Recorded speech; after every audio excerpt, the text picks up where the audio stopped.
नमस्कार दोस्तों, डेट है आज की 13 दिसंबर 2021 और स्वागत है आपका एटोरियल डिस्कशन में। आज 3 इश्यूज हम डिस्कस करेंगे। सबसे पहला आर्टिकल देश के संविधान के एवोल्यूशन से संबंधित पीडी आचार्य, जो कि देखो लोकसभा में सेक्रेटरी थे फॉर्मर, उन्होंने ये आर्टिकल लिखा है। इसके बाद नेक्स्ट आर्टिकल अभी जो समिट फॉर डेमोक्रेसी ऑर्गेनाइज करवाया गया बाइडन के द्वारा, इससे संबंधित है, ये डिस्कस करेंगे। ऐसे आ सकता है डेमोक्रेसी के ऊपर कि डेमोक्रेसी के सामने आज के समय में क्या क्या चैलेंजेस हैं। मतलब सीधा ना आए, इनडायरेक्टली पॉइंट्स तो फिर लिखने लगेंगे ना, कि लिखने पड़ेंगे ना, आज के समय में वर्ल्ड में डेमोक्रेसी क्यों खतरे में है। तो उसके लिए ये आर्टिकल इंपॉर्टेंट है। यहाँ पे ये जो आर्टिकल है, यहाँ से पॉइंट्स निकलते हैं कि पोस्ट पैंडेमिक वर्ल्ड में विभिन्न देशों के बीच कोऑपरेशन किस प्रकार से होना चाहिए। ये जो आर्टिकल है ना, ये पाकिस्तान से संबंधित है। इसमें देखो शुरू के 1-2 पैराग्राफ तो अच्छे हैं, बाद में तो धर्म से संबंधित ये आर्टिकल हो जाता है, इस्लाम से संबंधित, जो कि एग्जाम के लिए इंपॉर्टेंट नहीं है। मतलब देखो ये एक केस स्टडी हो सकती है कि पाकिस्तान की जो सोसाइटी है ना, वो इतनी ज़्यादा रेडिकलाइज क्यों होती जा रही है।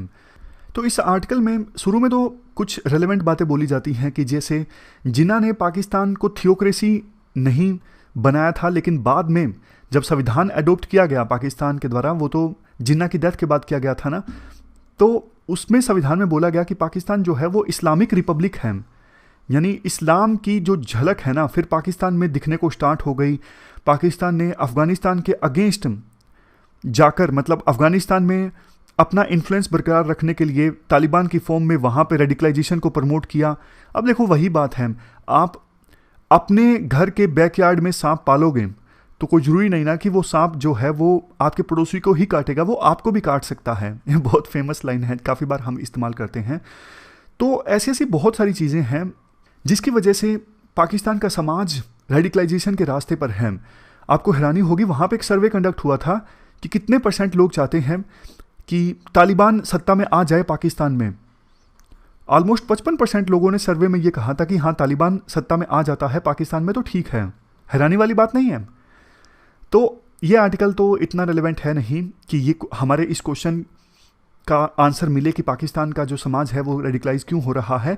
देखते हैं, कुछ और आर्टिकल नहीं आता है तो फिर खुद से ही इस इशू को हम डिस्कस करेंगे।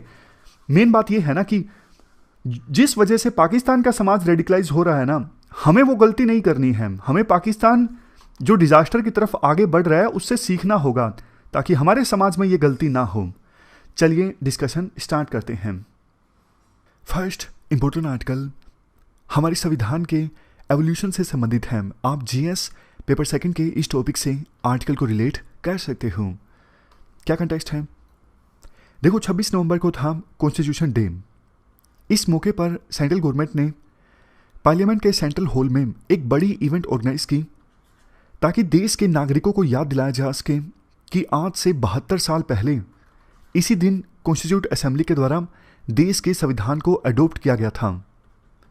इस मौके पर वेरियस पॉलिटिकल लीडर्स के द्वारा बड़ी बड़ी स्पीचेस दी गई भारत के संविधान की महानता को बताने के लिए। हर साल ऐसा होता है, पॉलिटिकल लीडर्स के द्वारा यंगर जनरेशन को याद दिलाने की कोशिश की जाती है कैसे हमारे देश का संविधान बना और कितने सारे फ्रीडम फाइटर्स ने अपने प्राणों की, यानी अपनी जान की आहुति दे दी देश की आज़ादी के लिए, ये दिन देखने के लिए कि भारत का अपना संविधान होगा। राइटर कहते हैं पता नहीं यंगर जनरेशन को ये सारी बातें पता है या नहीं है, लेकिन इस आर्टिकल में मैं ब्रीफ में थोड़ा सा बताता हूँ कैसे देश का संविधान बना। ऐसा नहीं कि कुछ वकील जिन्होंने रात को बैठ के डिसाइड किया, वकील या फिर एकेडमिशियंस, बैरिस्टर्स, उन्होंने रात को बैठ के डिसाइड किया कि चलो आओ एक काम करते हैं, संविधान बनाते हैं। नहीं, जब देश आज़ाद नहीं था तो उस समय लंबे समय से देश के फ्रीडम फाइटर्स मांग कर रहे थे ब्रिटिश सरकार से कि हमें मौका दिया जाए इंडियंस को कि इंडियंस खुद से अपना विधान चुने, खुद से अपना संविधान बनाएं। ये मांग और ज़्यादा उग्र हो गई 1935 में। 1935 में इंडियन नेशनल कांग्रेस ने पंडित जवाहरलाल नेहरू की अध्यक्षता में डिमांड किया था कि एक कॉन्स्टिट्यूट असेंबली गठित की जाए। फ्री इंडिया के संविधान को बनाने के लिए नेहरू चाहते थे जो कॉन्स्टिट्यूट असेंबली गठित हो उसमें मेंबर्स चुने जाएं एडल्ट फ्रेंचाइज के आधार पर इलेक्शन के थ्रू।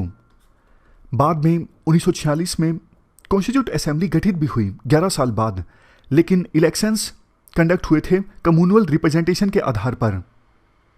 कम्युनल रिप्रेजेंटेशन में देखो ये सब चीज़ें होती हैं, जैसे कुछ सीट्स इस धर्म के लोगों के लिए आरक्षित, फॉर एग्जांपल ये सीट्स मुस्लिम कैंडिडेट्स के लिए रिजर्व्ड, और यहाँ पर सिर्फ मुस्लिम्स ही मुस्लिम कैंडिडेट्स को चुनेंगे।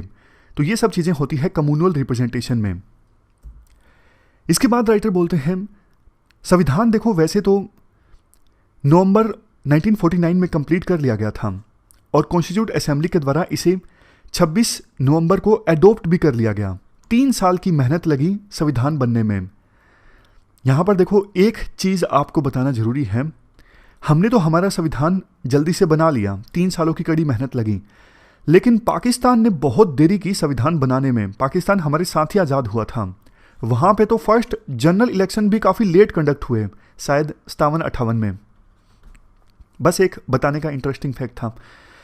राइटर कहते हैं बेशक देखो कॉन्स्टिट्यूट असेंबली के द्वारा 26 नवंबर 1949 को देश का संविधान एडॉप्ट कर लिया गया था, लेकिन प्रेसिडेंट ने संविधान को एडॉप्ट और साइन किया 26 जनवरी 1950 को।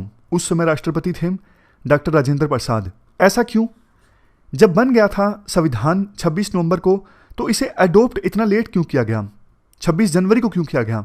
इसके पीछे भी देखो एक सिग्निफिकेंस है, क्योंकि 26 जनवरी 1930 के दिन इंडियन नेशनल कांग्रेस ने नेहरू की प्रेसिडेंटशिप में पूर्ण स्वराज डिक्लेयर किया था इंडिया के लिए। पूर्ण स्वराज मतलब कंप्लीट इंडिपेंडेंस। तो इसीलिए 26 जनवरी का जो दिन है ना, ये भारत के लिए बहुत ज़्यादा अहम है और इसे हम गणतंत्र दिवस यानी रिपब्लिक डे के रूप में भी सेलिब्रेट करते हैं। इसके बाद राइटर के द्वारा संविधान बनने की जो प्रोसेस थी उसमें नेहरू के कंट्रीब्यूशन का जिक्र किया जाता है। राइटर कहते हैं कॉन्स्टिट्यूशन डे का सेलिब्रेशन अधूरा रहेगा अगर हम संविधान बनने की प्रक्रिया में नेहरू के कंट्रीब्यूशन को याद ना रखें। जब कॉन्स्टिट्यूट असेंबली ने अपना काम स्टार्ट नहीं किया था, उससे पहले एक ऑब्जेक्टिव रेजोल्यूशन पास किया गया था जो कि बाद में संविधान का प्रियम्बल बना। इस प्रियम्बल में संविधान का गोल, विजन, फिलोसफी, ये सब चीज़ें हैं। नेहरू को देखो European renaissance, American independence, French revolution के आइडियाज़ ने बहुत ज़्यादा प्रभावित किया था और उसी की झलक इस वजह से हमारे देश के संविधान में भी देखने को मिलती है। Liberty, equality, fraternity, freedom of speech, freedom of conscience, justice, social, economic and politics, ये सब आइडियाज़ हमारे देश के संविधान में आए under the influence of Nehru. Nehru के इन्फ्लुएंस के अंतर्गत ये आइडियाज़ हमारे देश के संविधान में भी आ गए, ऐसा राइटर बोलते हैं। उसके बाद राइटर ये भी बोलते हैं संविधान बनने के साथ ही हमारे देश में इक्वालिटी का ईरा स्टार्ट हो गया। जैसे देखो पहले तो काफ़ी डिस्क्रिमिनेशन होता था, लेकिन संविधान में इतने अच्छे अच्छे आर्टिकल्स आए, उसके लिए समाज इतना तैयार नहीं था। जैसे अनटचेबिलिटी को आर्टिकल 17 के थ्रू पूरी तरह से ख़त्म किया गया। इक्वालिटी आपको पता है आर्टिकल 14 से लेके 18, इन सब अच्छे अच्छे प्रोविजंस के लिए देश के बहुत से लोग तैयार नहीं थे। शुरुआत में उन्हें काफ़ी इनकन्वीनियंस भी हुई, लेकिन देर सवेर उन्हें समझ में आ गया कि प्रोग्रेसिव समाज के निर्माण के लिए ये सब प्रोविजंस ज़रूरी हैं और सभी ह्यूमन बींग्स की डिग्निटी को इंश्योर करने के लिए ये सब प्रोविजंस ज़रूरी हैं। इसके बाद आर्टिकल में अंबेडकर के कंट्रीब्यूशन की बात की जाती है। देखो जब भी संविधान का जिक्र आता है ना, तो डॉक्टर BR अम्बेडकर को याद किया जाता है। डॉक्टर BR अम्बेडकर जो कि संविधान की ड्राफ्टिंग कमेटी के चेयरमैन भी थे। एक बार अम्बेडकर साहब ने स्वीकार भी किया कि मैं तो संविधान असेंबली में इसलिए आया था ताकि डिप्रेस्ड क्लासेस की आवाज़ उठा सकूं, उनके लिए राइट्स की मांग कर सकूं, बट मुझे तो असेंबली की ड्राफ्टिंग कमेटी का चेयरमैन ही बना दिया गया। डॉक्टर अम्बेडकर ओरिजिनल थिंकर थे, वो एक अच्छे सोशल साइंटिस्ट थे। हिंदू समाज में जो स्ट्रक्चरल प्रॉब्लम्स थी ना, जैसे ये higher caste, lower caste, in structural problems की अम्बेडकर को बहुत गहराई से जानकारी थी। उन्होंने काफ़ी ज़्यादा रिसर्च भी की थी इस इशू पर। बहुत सारे इंपॉर्टेंट इश्यूज़ पर अम्बेडकर के जो विचार थे वो गांधी से अलग थे और कांग्रेस से भी काफ़ी ज़्यादा सीरियस डिफरेंसेस थे अम्बेडकर के। अम्बेडकर ने कांग्रेस की वेरियस मूवमेंट्स जैसे civil disobedience movement, non cooperation movement, satyagraha movement, इन सब का मजाक उड़ाया। अम्बेडकर का मानना था इन सभी मूवमेंट से समाज में एनार्की आएगी। एनार्की मतलब लॉलेसनेस, कानून का अभाव। लेकिन देखो, बावजूद इसके जब संविधान बनाने की बारी आई तो ड्राफ्टिंग कमेटी के चेयरमैन के रूप में कॉन्स्टिट्यूट असेंबली के द्वारा अंबेडकर को चुना गया। और बात इंपॉर्टेंट देखो इसलिए है क्योंकि कॉन्स्टिट्यूट असेंबली में ज़्यादातर जो मेंबर्स थे वो कांग्रेस के ही थे ना, लेकिन फिर भी उन्होंने अंबेडकर को चुना ड्राफ्टिंग कमेटी के चेयरमैन के रूप में, जिन्होंने कांग्रेस को हमेशा क्रिटिसाइज किया था। अब आर्टिकल में लास्ट एस्पेक्ट आता है अकाउंटेबिलिटी से संबंधित। देखो, जब भी कॉन्स्टिट्यूशन डे आता है ना तो पॉलिटिकल लीडर्स के द्वारा जुडिशियल अकाउंटेबिलिटी की बात की जाती है। पॉलिटिकल लीडर्स का कहना होता है कि प्रियम्बल में साफ तौर पर यह लिखा है we the people of India, यानी पीपल जो है वो सोवरिन है। स्टेट का हर एक जो अंग है, चाहे कोई भी हो, लेजिस्लेचर, एग्जीक्यूटिव, उनकी जो अकाउंटेबिलिटी है वो पीपल की तरफ है, यानी लोगों की तरफ है, देश के नागरिकों की तरफ है। बट देखो, अकाउंटेबिलिटी ना एक ऐसी टर्म है राइटर के अनुसार जिसको अलग अलग कंटेक्स्ट में अलग अलग ढंग से इंटरप्रेट किया जा सकता है। हमारे देश में पार्लियामेंट्री सिस्टम है, कैबिनेट फॉर्म ऑफ गवर्नमेंट बनती है, तो एग्जीक्यूटिव जो है यानी सरकार जो है वो लेजिस्लेचर के प्रति अकाउंटेबल है। आपको पता है पार्लियामेंट में, स्टेट असेंबली में लॉ मेकर्स के द्वारा क्वेश्चन पूछे जाते हैं सरकार से, 0 आवर, क्वेश्चन आवर, इन सब टूल्स की सहायता से। और लेजिस्लेचर में कौन लोग होते हैं? लेजिस्लेचर में वही लोग होते हैं जिनको लोगों ने चुना होता है। लेजिस्लेचर से ही गवर्नमेंट बनती है। जैसे बीजेपी की मेजोरिटी आई तो उसमें से कुछ लोग मिलकर सरकार बनाएंगे, यानी काउंसिल ऑफ मिनिस्टर्स बनेगी उन्हीं लोगों में से जिनकी मेजोरिटी है हाउस में। अगर लेजिस्लेचर अपनी सपोर्ट खींच ले तो सरकार गिर जाएगी। जैसे देखो, बीजेपी के जो एमपीज हैं वो अपनी सपोर्ट खींच ले तो फिर सरकार गिर जाएगी ना, अभी जो सेंट्रल गवर्नमेंट में है। ठीक उसी प्रकार से जो लेजिस्लेचर हैं वो देखो लोगों के प्रति अकाउंटेबल हैं, जिन्होंने उनको चुना है। आपने अपना एमपी चुना है, हर 5 साल बाद इलेक्शंस होते हैं। अगर आपका एमपी ठीक से काम नहीं करता तो आपके पास मौका होता है 5 साल बाद आप फिर से किसी और को वोट दे सकते हो। तो यानी वो लोगों के प्रति अकाउंटेबल हैं। देखो, इस बार 26 नवंबर को कॉन्स्टिट्यूशन डे के मौके पर जो chief justice of India NV. Ramana ने अपनी स्पीच दी ना, उसमें उन्होंने कहा जो संविधान निर्माता हैं उन्होंने देखो संविधान में लेजिस्लेचर और एग्जीक्यूटिव इनकी अकाउंटेबिलिटी का तो ख्याल रखा, लेकिन उन्होंने जानबूझ के जुडिशरी को इससे अलग रखा, क्योंकि वो नहीं चाहते थे कि जुडिशरी जो है वो पॉलिटिकल क्लास के प्रति अकाउंटेबल हो। क्योंकि अगर जुडिशरी पॉलिटिकल क्लास के प्रति अकाउंटेबल होगी तो देखो कल को पॉलिटिकल क्लास मजबूर कर सकती है जुडिशरी अपनी बात मनवाने के लिए, जुडिशरी को अपनी बात मनवाने के लिए। तो जुडिशरी इंडिपेंडेंट होकर काम नहीं कर सकेगी। इसी वजह से उनकी अकाउंटेबिलिटी को अलग रखा संविधान निर्माताओं ने। संविधान निर्माताओं ने इस बात पर ट्रस्ट किया कि जो भी पर्सन जज बनेंगे, बेंच में आएंगे, वो संविधान को अपहोल्ड करेंगे। इसी वजह से जुडिशरी को बहुत ज़्यादा पावर्स भी दी गई। संविधान में आपको पता है आर्टिकल 142, संविधान के आर्टिकल 142 के अंतर्गत तो जुडिशरी को बहुत सारी पावर्स दी गई है कि वो कुछ भी कर सकते हैं कंप्लीट जस्टिस इंश्योर करने के लिए। जैसे देखो एग्जांपल देता हूं, जो सुब्रतो राय थे ना सहारा वाले, जिनके ऊपर आरोप था फ्रॉड का, उनको बहुत दिनों तक जेल में बंद करके रखा, बिना ट्रायल के, बिना एफआईआर के उनको जेल में बंद करके रखा। सुप्रीम कोर्ट ने साफ कहा जब तक आप जनता का पैसा नहीं लौटाओगे आपको जेल से बाहर नहीं आने दिया जाएगा। ये सब जुडिशरी ने किया आर्टिकल 142 के तहत। मतलब कि आर्टिकल 142 के तहत ना सुप्रीम कोर्ट के पास बहुत पावर्स है, वो कुछ भी कर सकते हैं। लास्ट में राइटर ये बोलते हैं देखो जुडिशरी को जो इतनी सारी पावर्स मिली ना, इसकी सहायता से वो संविधान को बचा भी सके। जैसे जब इंदिरा गांधी प्रधानमंत्री थी तो संविधान वायलेट होने की कगार पर था, संविधान टूटने की कगार पर था, लेकिन केशवानंद भारती केस में बेसिक स्ट्रक्चर का डॉक्ट्रिन देके उस समय सुप्रीम कोर्ट ने संविधान को बचाया। इसलिए आप कह सकते हो कि जुडिशरी की जो अकाउंटेबिलिटी है ना वो पॉलिटिकल क्लास के प्रति नहीं होनी चाहिए। अगर ऐसा होगा तो ये डिजास्टर हो जाएगा, फिर जुडिशरी इंडिपेंडेंट होकर काम नहीं कर सकेगी। लास्ट वाली लाइन का आप आंसर्स में भी इस्तेमाल कर सकते हो, we the people of India made it independent. मतलब जुडिशरी को इंडिपेंडेंट बनाया है हम लोगों ने, मतलब हम लोगों ने कॉन्स्टिट्यूट असेंबली के मेंबर्स को चुना और बाद में कॉन्स्टिट्यूट असेंबली ने संविधान बनाया। तो मतलब हम लोगों ने जुडिशरी को इंडिपेंडेंट बनाया है ताकि जुडिशरी कंप्लीट जस्टिस इंश्योर कर सके। ये बात चीफ जस्टिस ऑफ इंडिया ने अपनी हाल ही की एक स्पीच में बोली थी, जो उन्होंने 26 नवंबर के मौके पर दी थी। तो ये पूरा आर्टिकल हमने डिस्कस किया, हमारा संविधान कैसे इवॉल्व हुआ, इस बारे में चलते हैं आगे। इसके बाद next article freedom and power से संबंधित है। आप जीएस पेपर सेकंड के इस टॉपिक से आर्टिकल को रिलेट कर सकते हो। क्या कंटेक्स्ट है? जब देखो बाइडन यूएस के प्रेसिडेंट के लिए, यूएस का प्रेसिडेंट बनने के लिए इलेक्शन लड़ रहे थे, तो उसी समय उन्होंने बोला था कि अगर वो प्रेसिडेंट बन गए तो वो डेमोक्रेसी के लिए एक समिट ऑर्गेनाइज करेंगे, और वही उन्होंने किया। अब प्रेसिडेंट बनने के बाद उन्होंने वर्ल्ड की डेमोक्रेसीज का एक समिट ऑर्गेनाइज करवाया, जिसमें 110 देशों को इनवाइट किया गया। इंडिया को इनवाइट किया गया, पाकिस्तान को भी इनवाइट किया गया। लेकिन देखो कुछ देशों को छोड़ दिया गया, जैसे बांग्लादेश, भूटान, श्रीलंका, इनको छोड़ दिया गया।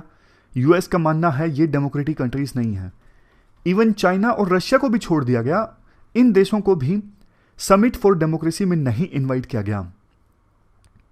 इस समिट को ऑर्गेनाइज करने का मकसद ये था सॉरी, अभी वर्ल्ड में देखो जो ऑथोरिटेरियनिज्म ग्रो हो रहा है। ऑथोरिटेरियनिज्म का मतलब ये है, जहां पे ऑथोरिटेरियनिज्म होता है ना, वहां पे लोगों को कहा जाता है कि आप पर्सनल फ्रीडम छोड़िए, पर्सनल फ्रीडम मत मांगिए, बल्कि अथॉरिटी के सामने घुटने टेक दीजिए। जो अथॉरिटी बोलती है, यानी जो सरकार बोलती है, उसकी बात मानिए। ये होता है अथॉरिटेरियनिज्म। तो वर्ल्ड में ना ऑथोरिटेरियनिज्म का ट्रेंड देखने को मिल रहा है। डेमोक्रेटिक इंस्टीट्यूशंस जो हैं वो कमजोर हो रही हैं। तो देखो यूएसए ने जो इतने सारे देशों को छोड़ दिया, जैसे रशिया, चाइना, श्रीलंका, बांग्लादेश, इनको नहीं इनवाइट किया गया, तो इस पर कंट्रोवर्सी पैदा हो गई। अगर राइटर कहते हैं, अगर यूएसए ने ह्यूमन राइट्स का क्राइटेरिया देखा विभिन्न देशों को इनवाइट करने के लिए, तो भी कई देशों को इस समिट में शामिल करना, इनवाइट करना समझ से परे है। जैसे पाकिस्तान में देखो कहने के लिए डेमोक्रेसी है, लेकिन कितना ह्यूमन राइट्स का वायलेशन होता है बलोच लोगों का, या फिर जो पाकिस्तान का वेस्टर्न फ्रंटियर है वहाँ पे भी पाश्तून्स का कैसे ह्यूमन राइट्स का वायलेशन होता है, ये सबको पता है। तो फिर पाकिस्तान को क्यों इनवाइट किया गया? यही चीज़ें समझ से परे हैं। तो देखो यूएसए ने रशिया और चाइना को छोड़ दिया। इसके विरोध में यूएसए में रशिया और चाइना के जो एम्बेसडर्स हैं ना, उन्होंने एक जॉइंट एडिटोरियल लिखा। कौन से न्यूज़पेपर में लिखा पता नहीं, मेंशन नहीं है, जानना जरूरी भी नहीं है। जॉइंट एडिटोरियल में ये लिखा गया इनके द्वारा कि देखो हमारे देश में भी डेमोक्रेसी है, कोई ज़रूरी नहीं कि जो आपके देश में डेमोक्रेसी है वही डेमोक्रेसी का ठीक मॉडल है। हमारे देश में भी डेमोक्रेसी है, बल्कि रशिया और चाइना के यूएस में जो एम्बेसडर्स हैं उन्होंने आरोप लगाया कि यूएसए और यूएसए के जो अलाइ कंट्रीज़ हैं वो डेमोक्रेसी के नाम पे रेजीम चेंज करने की कोशिश करते हैं। जैसे इराक में उन्होंने ये कोशिश की कि हम डेमोक्रेसी ला रहे हैं, लीबिया में उन्होंने कोशिश की, अफगानिस्तान में भी उन्होंने कोशिश की। लेकिन आपने देखा किस प्रकार से अफगानिस्तान में डेमोक्रेसी लाने का जो प्रयास था यूएसए और उनके अलाइ कंट्रीज़ का, वो सफल साबित नहीं हुआ उसका, और आखिरकार तालिबान ने फिर से अफगानिस्तान की सत्ता पर कब्जा कर लिया है। म्यांमार में भी कुछ समय के लिए डेमोक्रेसी आई, लेकिन म्यांमार में फिर से कू लग गया है। सू की और उनकी पार्टी के लीडर्स को अभी फिलहाल जेल में बंद करके रखा गया है। कहने का मतलब ये है, जो ये एक्सटर्नल इंटरवेंशन होता है ना किसी देश में डेमोक्रेसी को स्थापित करने के लिए, वो प्रयास सफल साबित नहीं हो सकता। हमारे रिसेंट के एग्जाम्पल्स ये बताते हैं। इसके बाद आर्टिकल में ये बोला जाता है, देखो सबसे बड़ी दिक्कत तो डेमोक्रेसी की डेफिनेशन से है। मतलब पूरे वर्ल्ड में कोई एक कॉमन डेमोक्रेसी की एक्सेप्टेड डेफिनेशन नहीं है। डेफिनेशन का मतलब अलग अलग देशों के लिए अलग अलग है। तो सबसे पहले तो आप डेमोक्रेसी की एक कॉमन जो डेफिनेशन है ना, उसे अडॉप्ट कीजिए। दूसरा, बाइडेन एडमिनिस्ट्रेशन ने बोला तो सही कि हम प्रयास करेंगे वर्ल्ड में मीडिया फ्रीली काम कर सके, विभिन्न देशों में जहाँ पे डेमोक्रेसी है फ्री एंड फेयर इलेक्शंस हों और महिलाओं का पार्टिसिपेशन हो। लेकिन डेमोक्रेसी के सामने ये की चैलेंजेस हैं, जैसे ऑथोरिटेरियनिज्म, कि कुछ देशों में ऐसा होता है कि अथॉरिटी के सामने जनता अपनी जो पावर्स हैं वो खो दें, पर्सनल फ्रीडम खो दें और जनता अथॉरिटी की बात माने। ऐसा ट्रेंड जो इंक्रीज हो रहा है ना, ये रुके। करप्शन एक बड़ी प्रॉब्लम है डेमोक्रेसीज के सामने, ह्यूमन राइट्स का वायलेशन एक बड़ी प्रॉब्लम्स है। तो इन प्रॉब्लम्स को एड्रेस करना जरूरी है। प्रधानमंत्री मोदी ने जो अपनी स्पीच दी इस समिट में, प्रधानमंत्री मोदी ने बोला इंडियन डेमोक्रेसी के इंपॉर्टेंट पिलर हैं inclusion, transparency, human dignity, responsive grievance redressal और डिसेंट्रलाइजेशन ऑफ पावर। देखो ये लाइन ना आप इस्तेमाल कर सकते हो, बहुत अच्छी लाइन है। जीएस में पेपर 2 में कुछ लिखना हो, ऐसे में कुछ लिखना हो डेमोक्रेसी के बारे में, तो प्रधानमंत्री मोदी को कोट करते हुए ये चीज़ें आप लिख सकते हो। बहुत वैल्यू एडिशन होता है इन चीज़ों से। नेक्स्ट पॉइंट, कुछ लीडर्स ने देखो ये भी बोला कि आज के समय में कई सोशल मीडिया प्लेटफॉर्म से इतने बड़े पावरफुल हो गए हैं कि उनका डिजिटल अथॉरिटेरिज्म है, मतलब वो कोई बात मानते नहीं, सरकारों की बात भी नहीं मानते कि ये कंटेंट हटा दो, वो अपनी मनमानी करते हैं। जोन सा कंटेंट वो नहीं हटाना चाहते, कई बार मना कर देते हैं ये हम नहीं हटाएंगे। मतलब देखो, अगर देश मजबूत है, इंडिया जैसे देशों की सरकार, यूएस जैसे देशों की सरकारों की बात तो वो मान लेते हैं। ऐसे छोटे छोटे देश जिनकी जीडीपी फेसबुक, ट्विटर इनसे छोटी है, उनकी बात वो नहीं मानते। तो ये भी एक प्रकार का डेमोक्रेसी को खतरा है, डिजिटल अथॉरिटेरिज्म। इसके अलावा कोविड-19 की महामारी का इम्पैक्ट, क्लाइमेट चेंज और इसकी वजह से जो इनकम इनक्वालिटी इंक्रीज हो रही है, इनकम में असमानताएं, ये भी डेमोक्रेसी के सामने चैलेंजेस हैं।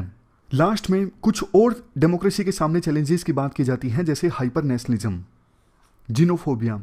जिनोफोबिया मतलब विदेशी लोगों से फोबिया। मेजोरिटेरियनिज्म, मेजोरिटेरियनिज्म मतलब किसी समाज में जो मेजोरिटी लोग हैं, जैसे हमारे देश में हिंदू मेजोरिटी में हैं, तो जो लोग मेजोरिटेरियनिज्म में विश्वास रखते हैं उनके अनुसार फाइनल डिसीजन मेकिंग में हिंदुओं का से होना चाहिए। मतलब जो भी आउटकम निकले डिसीजन हो, उसमें फाइनल जो प्राइमेसी है वो हिंदुओं की होनी चाहिए। ये उनका मानना है जो मेजोरिटेरियनिज्म में विश्वास रखते हैं। उसी प्रकार से मुस्लिम कंट्रीज़ में ऐसे लोग हैं जो बोलते हैं कि मुस्लिम्स का फाइनल से होना चाहिए हर चीज़ में। उसी प्रकार से यूरोप में कुछ कंट्रीज़ हैं जो जहाँ पे जो लोग मेजोरिटेरियनिज्म में विश्वास रखते हैं वो बोलते हैं क्रिश्चियंस का फाइनल से होना चाहिए। लास्ट में एक बात, जैसे देखो charity begins at home, charity की शुरुआत घर से होती है। उसी प्रकार से जो डेमोक्रेसी को प्रमोट करते हैं ना, उनको ये मानना चाहिए कि डेमोक्रेसी की शुरुआत भी घर से होती है। पहले आप अपने देश में आइडियल डेमोक्रेसी का निर्माण करो, फिर बाद में आप दूसरे देशों के बारे में बोलो। तो ये पूरा आर्टिकल हमने डिस्कस किया डेमोक्रेसी के बारे में। देखो डेमोक्रेसी के बारे में ना एक थ्योरी है, पॉलिटिकल साइंस में आती है, democratic peace theory. Democratic peace theory का मेंशन देखने को मिलता है, मतलब जो मूल भावना है ना डेमोक्रेटिक पीस थ्योरी की, उसका एसेंस देखने को मिलता है। जैसे इमैनुअल कांट का एक डॉक्यूमेंट है परपिटुअल पीस, 1795 में आया था। उसके बाद माइकल डोयल, इन्होंने एक आर्टिकल लिखा था 1983 में। तो डेमोक्रेटिक पीस थ्योरी ये है कि दो अगर देश जहाँ पे डेमोक्रेसी है ना, वो आपस में कभी नहीं लड़ सकते। जैसे आप देखोगे, ध्यान दोगे ना, जितने भी वर्ल्ड में ज़्यादातर जो युद्ध हुए हैं ना, वो डेमोक्रेटिक कंट्रीज़ के बीच में नहीं हुए हैं। कम से कम एक देश ऐसा जरूर था जहाँ पे डेमोक्रेसी नहीं थी। जैसे हिटलर ने क्या कर दिया, हिटलर वहाँ पे डेमोक्रेसी नहीं थी, ऑथोरिटेरियनिज्म था जर्मनी में। जो भी आप देखिए, कारगिल का युद्ध हुआ, वहाँ पे सेना ने कू कर लिया था, नवाज शरीफ को पता ही नहीं था कि क्या चल रहा है। जितने भी ज़्यादातर आप एग्जाम्पल्स देखोगे ना, वहाँ पे डेमोक्रेसी नहीं होगी जहाँ पे दो देशों के बीच में युद्ध हुआ। कम से कम एक देश ऐसा जरूर होगा जहाँ पे डेमोक्रेसी नहीं होगी। उसका रीज़न ये बताया जाता है कि डेमोक्रेसी जहाँ पर होती है ना, उस देश की सरकार युद्ध की तरफ जाते नहीं है अनटिल अनलेस दूसरे देश ने उस देश के ऊपर अटैक कर दिया है। पहला स्टेप वो नहीं लेती युद्ध की तरफ जहां पे डेमोक्रेसी होती है, क्योंकि डेमोक्रेटिक कंट्री की ना अकाउंटेबिलिटी होती है लोगों के प्रति, और लोगों को ये समझाना कि हाँ हमें युद्ध करना जरूरी है बहुत मुश्किल होता है। युद्ध से देखो बहुत ज़्यादा नुकसान होता है, जो प्रीशियस लाइव्स हैं वो भी जाती हैं युद्ध की वजह से। इसीलिए ये थ्योरी है डेमोक्रेटिक पीस थ्योरी। अगर आपको वर्ल्ड में पीस लानी है तो आप डेमोक्रेसी प्रमोट कीजिए विभिन्न देशों में, क्योंकि दो डेमोक्रेटिक कंट्रीज आपस में नहीं लड़ सकते। तो ये पूरा आर्टिकल हमने डिस्कस किया, चलते हैं आगे। वैसे देखो इस डेमोक्रेसी के बहुत सारे क्रिटिसिज्म भी हैं। जैसे अभी अभी हमने एक डिस्कस किया इस आर्टिकल के शुरुआत में कि बाहर से आप डेमोक्रेसी इंपोज करने की कोशिश करोगे ना किसी देश में, तो वो नहीं आएगी। जैसे अफगानिस्तान में कोशिश की गई, इराक में कोशिश की गई, आती नहीं है बाहर से इंपोज करने पर। डेमोक्रेसी अपने आप से आती है जब लोगों में जागरूकता आ जाती है। दूसरा, रशिया और चाइना जैसे देश ये भी बोलते हैं यूएसए को कि आप डेमोक्रेसी को प्रमोट करने के नाम पे अपने इंटरेस्ट सर्व करते हो। खैर, हमारा मकसद इस थ्योरी को डिस्कस करना नहीं था, एक जरूरी था बताना, वो हमने डिस्कस कर लिया। चलते हैं आगे। इसके बाद next article, post pandemic world में यानी महामारी के बाद वर्ल्ड में विभिन्न देशों के बीच कोऑपरेशन से संबंधित है। आप जीएस पेपर सेकंड के इस टॉपिक से आर्टिकल को रिलेट कर सकते हो। देखो, जब महामारी आई तो एकदम से विभिन्न देशों के बीच कोऑपरेशन कम हो गया। सभी देश अपने अपने लिए सप्लाईज जुटाने लगे। जो सप्लाई चेन्स थी वो भी डिसरप्ट हो गई। जैसे चाइना जैसे देशों से जो माल इंपोर्ट किया जाता था वो कम हो गया। महामारी की वजह से विभिन्न देशों की इकोनॉमीज पर नेगेटिव इम्पैक्ट पड़ा। तो इस वजह से इंडिया जैसे देशों ने आत्मनिर्भर भारत कैंपेन लॉन्च किया ताकि सेल्फ सफिशिएंसी हासिल की जा सके। तो अब देखो, governments, global institutions, industry, academia, non profit organisations पूरे वर्ल्ड में एक साथ आई। अभी विभिन्न देशों की इकोनॉमीज जो चैलेंज फेस कर रही हैं उनसे निपटा जा सके, इसके लिए तो कुछ सजेशंस दिए जाते हैं आर्टिकल में।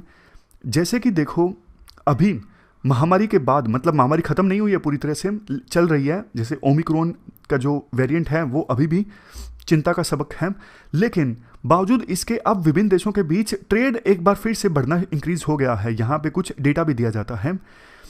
United Nations conference on trade and development का डेटा है कि मर्चेंडाइज ट्रेड जो है 2020 के लिए इसमें 22.4% का इजाफा देखने को मिला।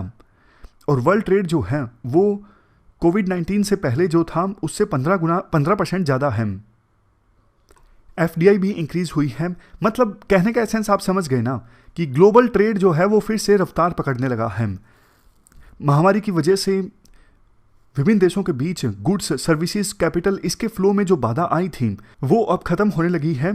यानी फिर से जैसे जैसे ग्लोबल इकोनॉमी रिकवर कर रही है, विभिन्न देशों के बीच गुड्स, सर्विसेज, कैपिटल ये आसानी से फ्लो कर रहा है। क्लाइमेट चेंज को एड्रेस करने के लिए हाल ही में कॉन्फ्रेंस ऑफ पार्टीज की 26वीं मीटिंग हुई थी। मतलब देखो, कोऑपरेशन होना ही चाहिए विभिन्न देशों के बीच। आप इस सच्चाई को इग्नोर नहीं कर सकते। मतलब कुछ प्रॉब्लम्स ऐसी हैं जो सिर्फ एक देश को तंग नहीं करती हैं, वो पूरे वर्ल्ड के सामने चैलेंज हैं। जैसे क्लाइमेट चेंज है, टेक्नोलॉजी है, कुछ देख लीजिए, ये डिजिटल टेक्नोलॉजीज आप देख लीजिए, telemedicine, remote work, e learning, e delivery services, ये पूरे वर्ल्ड के सामने चैलेंजेस हैं। जी हाँ, आपको लगा होगा कि टेक्नोलॉजीज तो बल्कि अच्छा है ना, चैलेंजेस कैसे हैं? चैलेंजेस देखो ऐसे हैं, जॉब्स तो जा रही हैं ना, जितनी ज़्यादा टेक्नोलॉजी आ रही है जॉब्स जा रही हैं, तो लोगों को रोजगार तो देना पड़ेगा ना। रोजगार नहीं मिलेगा तो फिर इनकम इनइक्वालिटीज़ बढ़ती जाएंगी। तो इसके लिए skill development, worker training, investment in education and vocational training, capacity building, ये कुछ ऐसी चीज़ें हैं जो नर्चर की जा सकती हैं ताकि ग्लोबल इकोनॉमी रिकवरी में वर्कर्स की जो जॉब्स हैं उनका भी ख्याल रखा जा सके। लास्ट में आर्टिकल में ये बोला जाता है, इनोवेशन में इन्वेस्टमेंट भी जरूरी है। हमने देखा कि इस प्रकार से वैक्सीन डेवलपमेंट के लिए ग्लोबल साइंटिफिक कम्युनिटी एक साथ आई। जीनोम सीक्वेंसिंग कैसे हुई, उसमें भी इंटरनेशनल कोऑपरेशन देखने को मिला। तो देखो, ग्लोबल कोऑपरेशन जरूरी है रिसर्च एंड डेवलपमेंट में।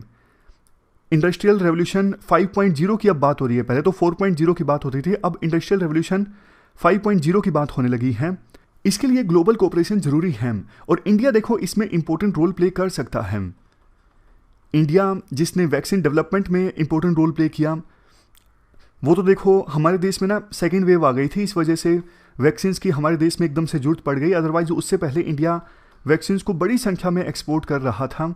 और अब एक बार फिर से, चूँकि इंडिया में अब मेजॉरिटी लोगों का वैक्सीनेशन हो चुका है, हाँ सही बात है बहुत से बाकी हैं, लेकिन मेजॉरिटी लोगों का हो गया है वैक्सीनेशन, तो एक बार इंडिया फिर से ज़्यादा संख्या में जो वैक्सीन हैं उनको एक्सपोर्ट करेगा। तो ग्लोबल इकोनॉमी रिकवरी में भी इंडिया का जो रोल है बड़ा होगा, ऐसा राइटर बोलते हैं। तो ये हमने पूरा आर्टिकल डिस्कस किया। हमारी आज की इस डिस्कशन में इतना ही है। 3 इश्यूज हमने डिटेल से डिस्कस किए। Thank you very much for discussion.